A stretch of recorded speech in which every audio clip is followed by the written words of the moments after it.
એચએમપીવીને લઈને જામનગરનું આરોગ્ય તંત્ર એક્શન મોડમાં આવી ચૂક્યું છે। જીજી હોસ્પિટલ તબીબોની બેઠક યોજાઈ હતી અને તેમાં વેન્ટિલેટર, ઓક્સિજન સહિતની 30 આઇસોલેશન બેડ સાથેનો અલાયદો વોર્ડ તૈયાર કરવામાં આવ્યો છે।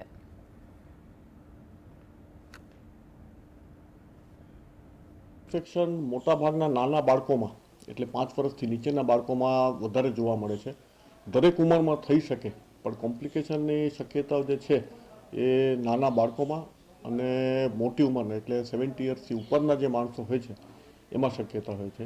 મેજોરિટી કેસમાં સિમ્પલ રેસ્પિરેટરી ઇન્ફેક્શન એટલે શરદી, ઉધરસ, તાવ એ પ્રકારનું પિક્ચર હોય છે, પણ જેમાં કોમ્પ્લિકેશન થાય એ એવા કન્ડિશનમાં આમાં ન્યુમોનિયા પણ થઈ શકે।